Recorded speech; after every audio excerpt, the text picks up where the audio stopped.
امریکہ اسرائیل کی جو حمایت کرتا ہے پریکٹیکلی، اگر ہم اس کا جائزہ لیں، امریکہ دنیا میں سب سے زیادہ جو ایڈ دیتا ہے وہ اسرائیل کو دیتا ہے، جو ابھی تک $146 بلین کی ایڈ ان کو امریکہ اسرائیل کو دے چکا ہے، اور ہر سال امریکہ اسرائیل کو $3.8 بلین کی ایڈ دیتا ہے، اور امریکہ دنیا کا سب سے بڑا جو ویپن جو سپلائی کرتا ہے اسرائیل کو، امریکہ سب سے زیادہ کرتا ہے، جس میں F-16 طیارے ہیں، آپ کے F-35 ہیں۔ اس کے علاوہ امریکہ جو ہے وہ حالیہ تقریباً ڈیکیڈ میں کوئی امریکہ نے اسرائیل کے اندر کچھ 6 اپنے ویپن کے وہاں پر سمجھنے کے ذخائر بھی بنائے ہوئے ہیں، لوکیشن بھی بنائی ہوئی اسرائیل میں کہ مڈل ایسٹ میں کوئی بھی صورتحال ہوتی ہے اس کو کاؤنٹر کرنے کے لیے $1.8 بلین لگا کے وہاں 6 جو ہے سمجھ لو کہ ہتھیاروں کے ذخائر بھی بنائے ہوئے ہیں۔ اس کے علاوہ امریکہ جو ہے وہ اسرائیل کے خلاف، اسرائیل کے حوالے سے سلامتی کونسل میں 82 ٹائم اس کو ویٹو کر چکا ہے، اور اس میں تقریباً 44 ویٹو وہ ہیں جس میں اس نے اسرائیلی کرائم یا کی اکاؤنٹیبلٹی یا ہیومن رائٹس کی اکاؤنٹیبلٹی کے حوالے سے جو اس کو کرنے پڑے۔ 82 ٹائم جو ہے اس نے ویٹو کیا اسرائیل کے حوالے سے کبھی بھی معاملہ ڈسکس ہوئے ہیں، اور اس میں 44 ٹائم اس نے تب ویٹو کیا ہے جب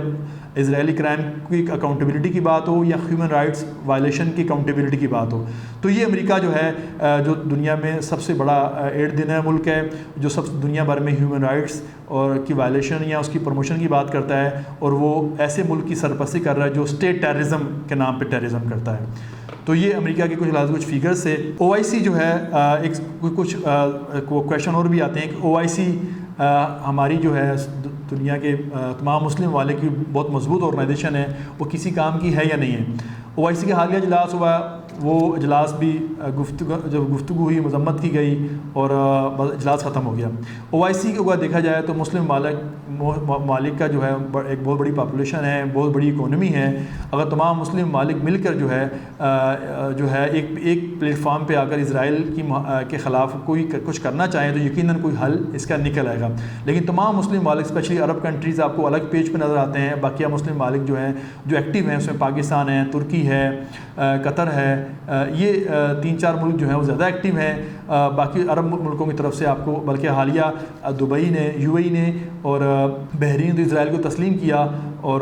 اسرائیل کے ساتھ باقاعدہ تعلقات جو ہے بنائے، اور عرب ممالک بھی جو ہے ان کے تعلقات پہلے سے موجود ہیں، جس میں لبنان ہے، اردن ہے، آپ کے ایجپٹ ہے، اور بھی مسلم ممالک ان کے ساتھ آلریڈی ریلیشنز ہیں۔ تو OIC کو اگر دیکھیں پریکٹیکلی تو OIC پریکٹیکلی جو ہے وہ اس مسئلے کے حوالے سے، حالانکہ OIC کا قیام بھی جو ہے اس مسئلے کے بعد 67 کی وار کے بعد ہی عمل میں آیا تھا، لیکن OIC پریکٹیکلی اس مسئلے کو حل کرنے میں ٹوٹلی فیل نظر آتی ہے ہمیں۔ اس کے لیے ایک سوال آتا ہے کہ کیا مذمتی قراردادوں احتجاج کا کوئی اثر ڈالتے ہیں؟ بالکل، دنیا بھر میں ممالک کا جو موقف ہوتا ہے اور لوگوں کا احتجاج ہوتا ہے وہ ایک پریشر ہوتا ہے۔ آج کل تو ویسے سوشل میڈیا کا دور ہے، سوشل میڈیا میں جتنی چیزیں جو ابھی ہم دیکھتے ہیں فیس بک میں بہت سارے لوگ اسرائیل کے خلاف لکھتے ہیں، پوسٹ کرتے ہیں، ان کے اکاؤنٹ سسپینڈ ہو جاتے ہیں، تو یہ بھی ایک بڑا چیلنج ہے مسلمانوں کے لیے۔ لیکن بہرحال احتجاج دنیا بھر میں جتنے ہو رہے ہیں اس کا ایک پریشر بھی آتا ہے عالمی، اسپیشلی ویسٹرن اور امریکہ کے اوپر، اور کہ وہ اس اسرائیل پہ دباؤ ڈالیں کہ اسرائیل جو غزہ پہ کارروائیاں کر رہا ہے یا فلسطینیوں پہ جو مظالم ڈال رہا ہے ان ظالم کو فوراً روکے۔ پاکستان سے فلسطین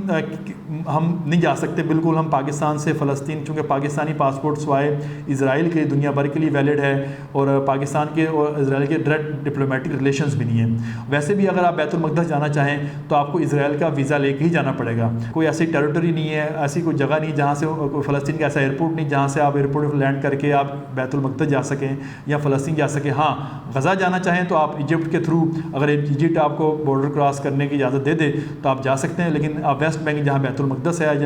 وہاں پر آپ بیت المقدس نہیں جا سکتے، آپ کو اسرائیل کی ٹیریٹوری یوز کرنی پڑے گی۔ امداد کیسے دی جاتی ہے؟ بالکل آج کل جو سب سے بڑے ڈونرز ہیں فلسطینیوں کے، وہ اس میں قطر ہے، اس میں ترکی ہے، اور اس میں ایجپٹ جو امداد کر رہا ہے، حالیہ ہی $500 ملین کی ایجپٹ نے اعلان کیا۔ قطر سب سے بڑا ڈونر ہے اور اس کے پیچھے ترکی بھی ہے۔ باقی عرب ملک بھی امداد کرتے ہوں گے، لیکن بہرحال چونکہ فلسطینی تو 48 سے ہی بہت سارے فلسطینی جو جو ہے مہاجرین ہیں جو لبنان میں ہیں، یورپ میں ہیں، دنیا بھر میں پھیلے ہوئے ہیں، اب تو جارڈن میں رہ رہے ہیں، تو نیبر کنٹری میں رہ رہے ہیں، اور جو فلسطینی رہ گئے ہیں وہ غزہ میں یا ویسٹ بینک میں موجود ہیں، اور ان کی حالت آپ کے سامنے ہے، وہ کس طرح آئے دن اسرائیلی فورسز سے جو ہے لڑتے نظر آتے ہیں، اور ان کو کس طرح گھروں سے جو ہے وہ بے گھر کیا جا رہا ہے۔ مسلمان ممالک عسکری امداد جو ہے ظاہری بات ہے مسلمان ممالک اس پوزیشن میں تو نہیں ہے، اور اگر عرب ملک OIC کو مشترکہ پلیٹ فارم بنا کے کچھ کرنا چاہے، ماضی میں تو 67 میں تمام عرب ملکوں نے اتحاد بنایا اور اسرائیل نے ان کو شکست دے دی وہ ایزیلی ان کو، اور بلکہ ان کے اور لا کے قبضہ کر لیے۔ تو اور مسجد اقصیٰ، بالکل مسجد اقصیٰ جو ہے وہ کا جو ایریا ہے بیت المقدس کا، وہ تمام مذاہب کے لوگوں کے لیے جو ہے بہت مقدس ہے، اور تمام وہاں وہاں اسرائیلیوں کے لیے بھی بہت مقدس جگہ ہے، مسلمانوں کے لیے پہلے وہاں ہے، اور کرسچنوں کے لیے وہ مقدس جگہ ہے۔ اور اتنا سب کچھ کرنے میں اسرائیل اور کیا کر سکتا ہے؟ ظاہری بات ہے جو 2 ریاستی فارمولہ کہ میں نے بتایا کہ اسرائیل جو ہے تقریباً فلسطین کی تمام ٹیریٹوری پہ قبضہ تو کر چکا ہے۔ ویسٹ بینک میں چھوٹی موٹی جو ان کی پاپولیشن وہ چاہتا ہے یہاں پر بھی یہودیوں کو بسایا جائے، وہ 2 ریاستی فارمولے بھی نہ ہو بلکہ دوسری ریاست بھی نہ بن سکے، اور جس طرح اسرائیلی کاروائیاں کرتا جا رہا ہے تو غزہ کے علاوہ شاید ہی وہاں کوئی جگہ بچے جہاں پر اسرائیل کا کنٹرول نہ ہو۔ تو غزہ کا چھوٹا سا علاقہ بچا ہوا ہے جہاں پر اسرائیل کا ایکسٹرنل کنٹرول، یعنی بظاہر وہ نو فلائی زون ہے، وہاں کسی قسم کی کوئی پلین نہیں جا سکتا وہاں پر، لیکن فلسطینی محصور ہیں کہ انہوں نے دیوار بنا دی ہے، بس ایک ہی بارڈر کراسنگ پوائنٹ ہے، اس کے بعد ایجپٹ کا ایکسیس ہے۔ تو ایک چھوٹا سا علاقہ بچا ہوا ہے، لیکن موسٹلی جو آپ اگر نقشے میں دیکھیں تو اس نقشے میں آپ نظر آئے گا کس طرح جو ہے فلسطینیوں کی یہ آبادی جو ہے وہ اسرائیل